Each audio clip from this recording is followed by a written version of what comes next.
I'm over to TheAllSeeingCam, and we back to the channel with another one. We're back today to review day 4 of the Meg Thee Stallion versus Tory Lanez. Where did we leave off in 3? I kind of forgot a little bit. I'm not gonna lie to you. 3, I think 3 was when Kelsey, 3 was when Kelsey took the stand. Kelsey ends up going up and saying a lot of the stuff I told you guys was all cap. I just did it to protect myself. Then the prosecutor spent a lot of the time now re-asking a lot of the questions, trying to get Kelsey to answer it. And I guess the best honesty, since the first time she answered it in the go around was not truthful, because she was really just scared about herself. Now that she has immunity, are you still going to give the same answer? Or are you giving different ones? A lot of interesting stuff happened in the trial during day 3. So if you missed the day 3 recap, or if you missed any day 3 from this channel, suggest you go back and watch that one right after this. We are here to react to day number 4. Day 4, we start seeing some other witnesses. So we already had, I believe Kelsey does a bit of day 4 because she didn't finish day 3. Not 100% sure. And then they get some other witnesses up there. This thing is getting crazy. It's just been bombs after bombs after bombs just dropping, bro. Like, insane. Here's the first one. So the first one, I'm going to catch you up on what happened in court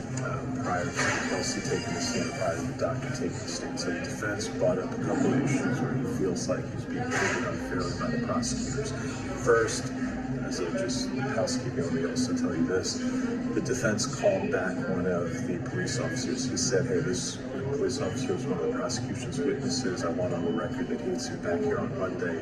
I don't know why he wants to come back, but it's interesting because it tells you that the defense is definitely going to put on a case. A lot of times, sometimes the prosecution puts on their case, the defense rests, it goes to the jury. In this case, the defense is definitely going to put on a case. They'll probably have tons of witnesses. We're hearing Kylie Jenner, Corey Gamble, Tory might even go ahead and take the stand and testify. Corey Gamble's, Kylie Jenner, Tory Lanez. I'm sure I shouldn't be skipping over the future like this, but it would have hit my radar. None of them took the stand because I was looking for that too during the Corey Gamble's. Did not see anything of him taking the stand. He's actually supposed to go and help Tory Lanez in his case. I don't believe he ever appeared or he ever took the stand. Kylie Jenner, I don't believe she was ever called to take the stand. Then the defense was getting into this issue that they keep turning over discovery late.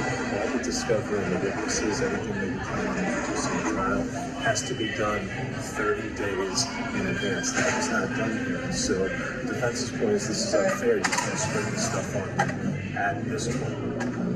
That's my Indian food. You also get to see that as part of the subscription option. And, you know, the judge basically said, look, I'm going to allow them to use this stuff. It's like an Instagram post. This detective who, like, downloaded it from Instagram. He's going to testify, introduce the post. The judge is like, look, it was late, but I'm going to allow them to use it. I'll give you extra time if you need extra time to prepare. But a trial is a search for the truth, and I'm not going to deny it. Obviously, the judge is very pissed. More evidence, more people coming up, but it was a little bit too late. But the judge did state, I'm not trying to stop people from getting out the truth. That's what our mission here is to get. Which, again, that we don't always hear. Sometimes when evidence gets brought up a little bit too late or a witness gets added to the prosecutor's witness list or the other side, sometimes it's denied because the other side doesn't have enough time to combat what that person will say as it will affect their case. So it's actually interesting to see what happens. Kelsey, you know, just kind of being all over the place, lying, complicating the hell out of the trial. So he's going to let people ask her as many questions for as long as he wants. Morning session. We had the doctor testify. The idea that these are not bullet fragments in her foot, that's done. Forget about it. Those are bullet fragments. Every single person on that jury, if you ask me, believes that it was bullet fragments. That's what went in Shorty's foot. Let's also remember that these bullet fragments are flying at extreme heat. So if 5 rounds are shot and those fragments go into your foot, there's pieces of it that could go inside your skin. Also brings back the point of why the bullets were never found. Remember, everybody's like, yo, where's the bullets from Meg's foot? Where is the bullets? Oh, no, the bullets were misplaced. No, the fragments were misplaced. The fragments were misplaced. Also, if you guys recall, Tory Lanez saying, yo, if you get shot in your foot, it's like 200 something bones. It's the most bones in your body is in your foot. And not one bone broke, Shorty. You got I'm saying we not biased on this channel. I'm just saying we after the truth. That's all I'm saying. We are after the truth. How did they get there? That's the question. Kelsey took the stand. He was asked by the prosecutors, I don't know what the prosecutors were doing. If you ask me, it was a fumble this morning because they dealt with a witness who was hostile, not answering their questions, saying that she lied to them about all these statements where she incriminated Tory. And then that fumble was picked up on cross-examination. The defense attorney looks like he's on his way to the house. Immunity piece. Okay, you've got immunity. You're only testifying once you got the immunity. Understood. Then the defense attorney goes into this idea that she's been paid off, and he does a great job of establishing the fact that she never made any statements to prosecutors in all of 2020, all all of 2021. This happened in 2020.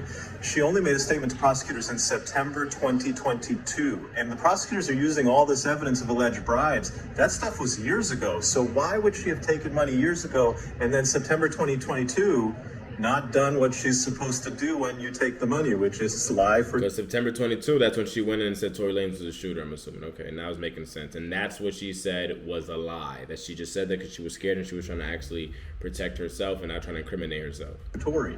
And to be sure, that's like the first 3 minutes across, because then we go into gunshot residue. You knew before you sat down with the police officers and gave your testimony that you had gunshot residue on you. Isn't that correct? She said, yes. Defense attorney came back and he used the prosecution's own questions against them. The prosecution had asked, hey, why'd you lie to us? Kelsey said, pressure. Defense attorney, where was the pressure from? Was it from Tory? Nope. Was it from anyone on Tory's team? Nope. Was it from the defense team? Nope. Was it from the prosecution? Yes. Yes. Pressure to say Tory Lanez was the shooter. That's why the defense lawyer flipped that. He was like, so where are you getting pressure from? You're not getting pressure from Tory to say that Tory did it. Bribe money to say Tory did it. How does that make sense? If he paid you in 2020, why in 2022 are you going to go now and say it was him? That doesn't make sense once again. That type of sequence of questioning sits in a person's mind and goes, gee, I'm in a courtroom of law. It certainly seems like one side is winning. A lot more happened this morning. I'm talking about just a lot. The prosecution was straight up planting the seeds because I think there's a juror there that they don't like and they're trying to get rid of him.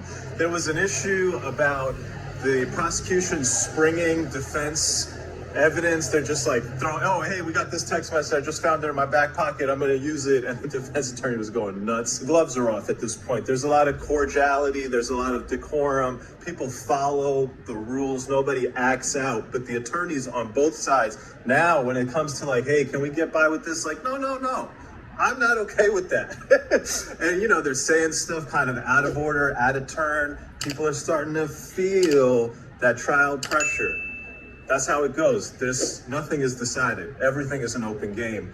You got to be on your P's and Q's when you're taking it to trial. Like a wise man once said, take it to trial.